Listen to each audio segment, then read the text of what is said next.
Assalamualaikum warahmatullahi wabarakatuh. Salam hormat, salam sejahtera bagi kita semua. Perkenalkan, nama saya Dr. Irfan Widianto, SIPMM.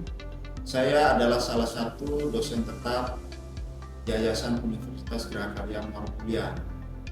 Saya pengajar pada program studi S1 Manajemen Fakultas Hukum, Ekonomi, dan Bisnis. Adapun tugas pokok dosen adalah melaksanakan tridharma perguruan tinggi, salah satunya adalah pengajaran. Dan saya pada semester ini mengampu mata kuliah Teknik Proyeksi Bisnis pada semester genap tahun ajaran 2024-2025. Mata kuliah ini terdiri dari 3 SKS. Mata kuliah ini adalah mata kuliah wajib di semester 6 pada program studi manajemen. Adapun metode pada mata kuliah ini saya menggunakan metode DIA atau Delivery, Interaction, and Assessment. Baik, di sini saya akan menjelaskan mengenai deskripsi mata kuliah yang saya ampu, yakni Teknik Proyeksi Bisnis.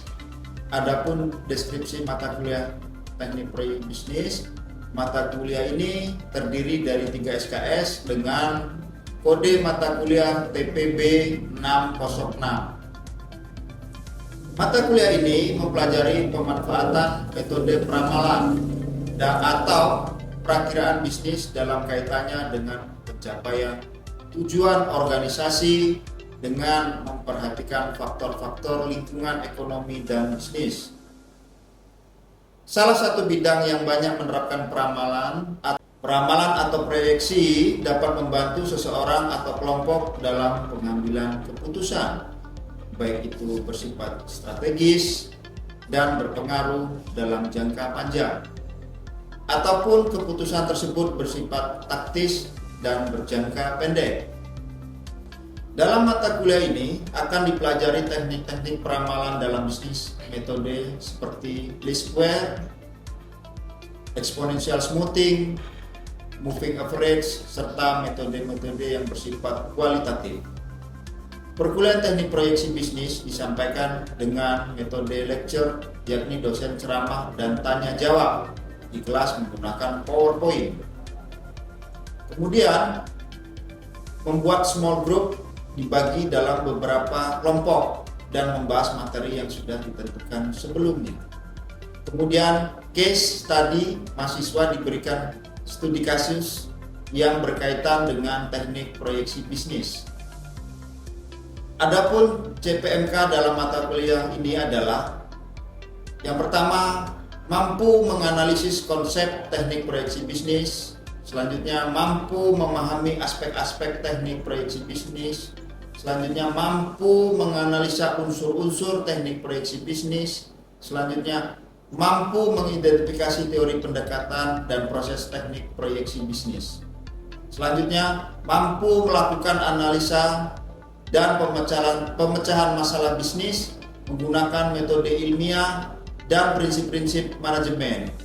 Selanjutnya, mampu memanfaatkan ilmu pengetahuan dan teknologi dalam bidang teknik proyeksi bisnis. Selanjutnya, mampu menjelaskan dengan kinerja mandiri, bermutu, terukur, dan mampu merancang, merumuskan hipotesa dan data-data di bidang teknik proyeksi bisnis.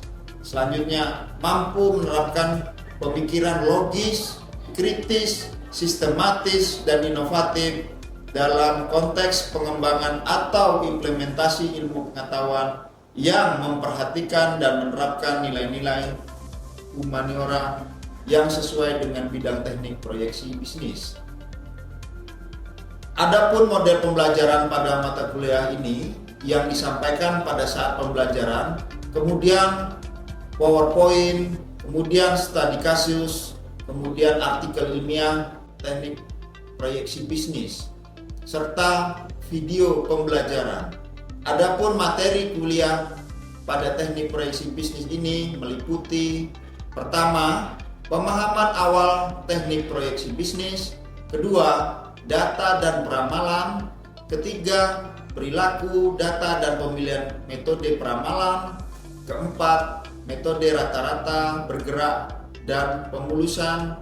Kelima, teknik regresi sederhana. Keenam, teknik regresi berganda 1. Ketujuh, teknik regresi berganda 2. Kedelapan, analisis runtut waktu. Kesembilan, regresi untuk data runtut waktu. Kesepuluh, metodologi Bock-Jenkins atau ARIMA. Kemudian yang ke-11, model persamaan simultan.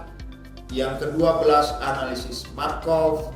Yang ke-13, analisis input atau output. Dan yang terakhir, metode peramalan kualitatif atau bisa dikatakan expert opinion, DERPI atau hierarki analitik. Adapun kriteria penilaian pada mata kuliah ini yaitu kehadiran 10%, kemudian tugas keaktifan 20%, UTS 30%, ujian akhir semester 40%, dan penilaian dinilai secara objektif. Selanjutnya video proses pembelajaran di kelas. Terima kasih. Assalamualaikum warahmatullahi wabarakatuh. Waalaikumsalam warahmatullahi wabarakatuh. Apa kabar semuanya? Baik. Ya, kita hari ini membahas tentang mata kuliah teknik proyeksi bisnis. Pada hari ini silakan absensi dulu ya untuk mengisi absennya secara masing-masing. Silakan kepada ketua kelasnya ambil. Ya. Ya, sebelum kita mulai, ada baiknya kita berdoa. Berdoa dimulai.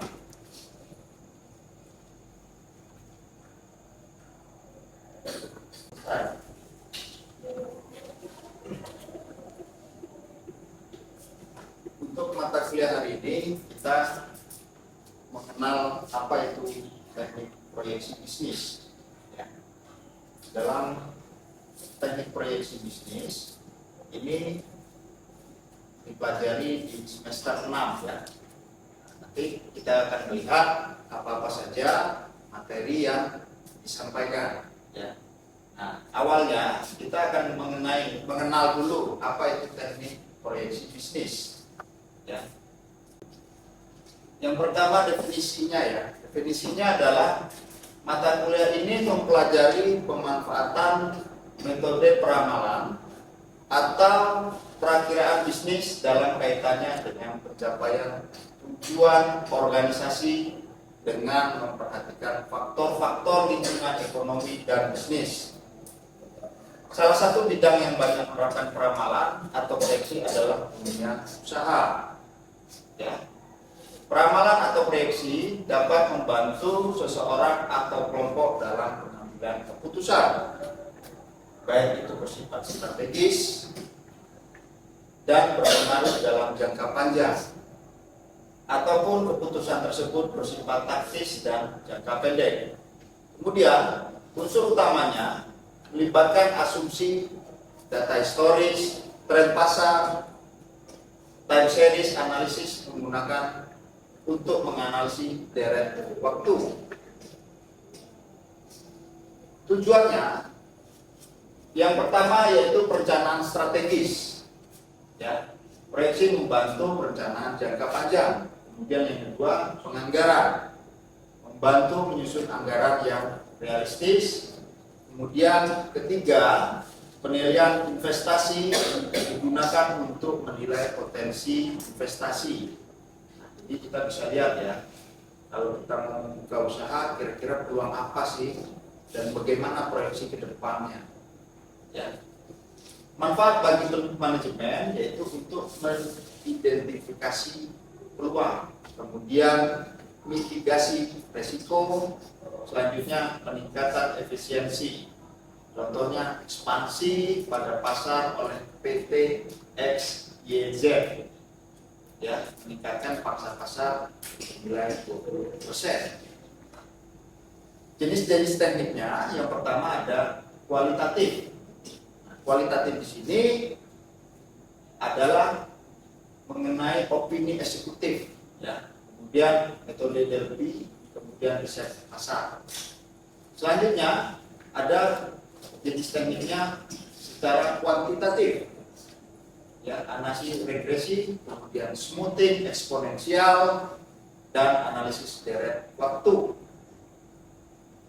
Teknik kualitatif bergantung pada pendapat ahli, sementara teknik kuantitatif menggunakan model matematika. Teknik kualitatifnya yaitu opini eksekutif.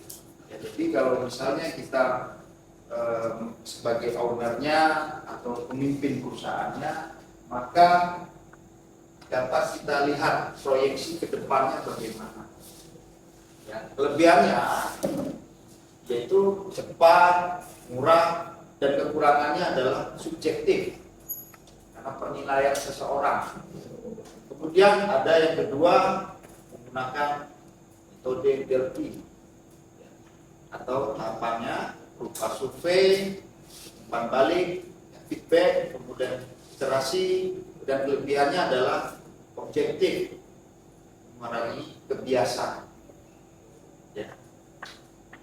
Dan ini biasanya menggunakan kuesioner atau pengisian angket, ya, jajak pendapat atau bagaimana sih tanggapan dari konsumen atau pelanggan. Kemudian ini ada tahapan analisis regresi. Ya. Regresi ini ada regresi dua, ya. Kalau kita pelajari dalam perkuliahan, regresi itu ada regresi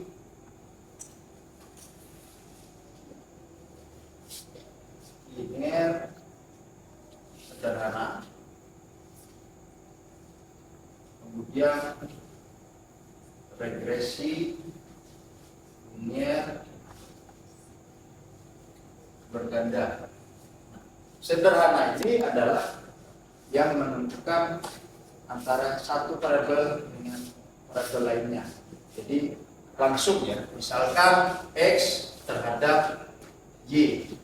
Ini adalah regresi linear sederhana. Kemudian untuk regresi linear berganda lebih dari satu, misalnya X1, X2, atau X3 terhadap Y, misalnya seperti itu, ya.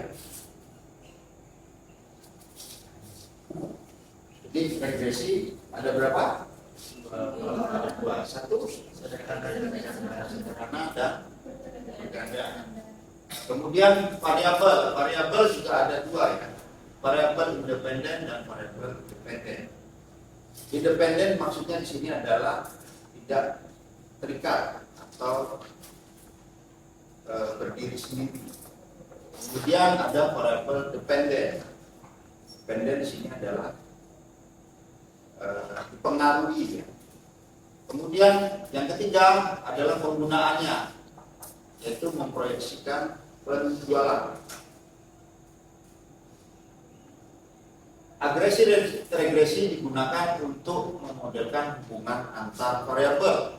Contohnya memproyeksikan penjualan berdasarkan anggaran iklan, ya. Contohnya dengan angka. Kemudian kita lihat di sini ada smoothing eksponensial.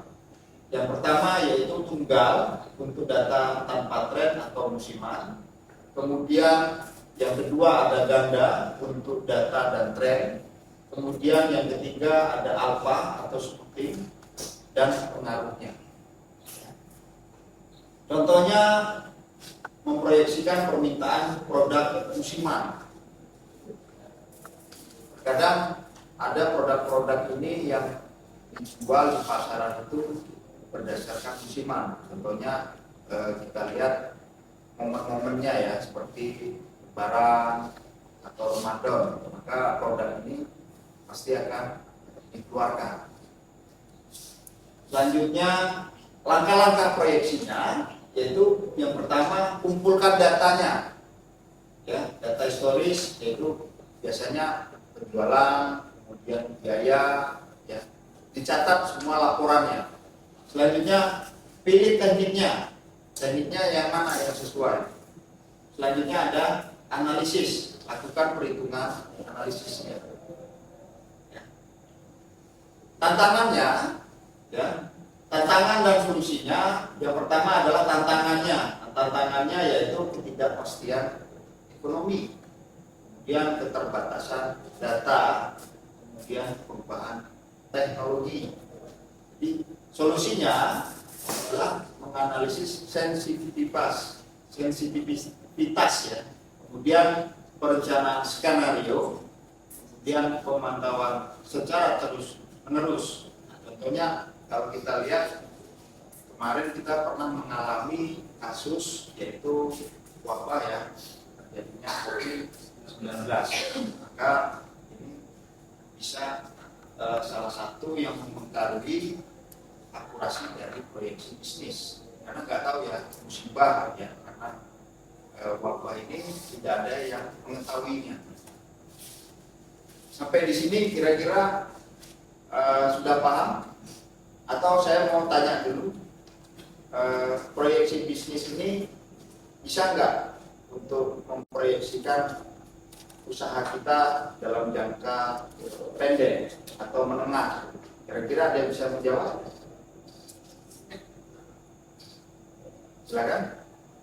Baik, terima kasih Pak atas waktu dan kesempatannya. Saya Putra Fernando Ya. ingin menjawab pertanyaan dari Bapak, apa bisnis tentang jangka pendek dan jangka panjang. Ya. Itu yang pertama kali kita harus kumpulkan data, itu kita harus mencari data historinya atau penjualan, biaya dan lain-lainnya. Ya. Kedua, kita pilih teknik. Teknik itu ada proses yang kita mau kita bisniskan, Ya. itu harus kita pilih teknik sesuai dengan yang kita tentukan. Yang ketiga, kita analisis. Apakah yang kita bisniskan itu terhitung dengan jelas atau tidak jelas. Makanya dari bisnis itu butuh 3 proses, kita mengumpulkan data, kedua pilih teknik, dan ketiga analisis. Terima kasih. Terima kasih. Baik, sangat luar biasa ya. Kemudian selanjutnya kira-kira ada yang ingin bertanya? Ya, silakan. Siapa namanya? Nama saya Jessica Dimakanti akan bertanya, bagaimana teknologi seperti AI di zaman sekarang dapat membantu meningkatkan akurasi bisnis forecasting? Oke, terima kasih. Jawabnya, untuk menggunakan AI bisa saja ya, bisa saja menggunakan AI karena AI sangat membantu. Apalagi di zaman sekarang AI memang membutuhkan. Kenapa? Karena bisa memprediksi atau memproyeksi data-datanya ya, baik secara langsung maupun tidak langsung. AI juga bisa menganalisa secara akurat data-datanya ya, dan bisa memprediksi atau memberikan proyeksi ke depannya. Kira-kira begitu. Bagaimana, Jessica? Cukup ya? Terima kasih. Baik, terima kasih. Ada lagi yang ingin ditanyakan? Ingin bertanya, yang tadi Bapak telah dijelaskan tujuan dan manfaat. Yang pertama itu perencanaan strategis, kedua penganggaran, dan ketiga planifikasi.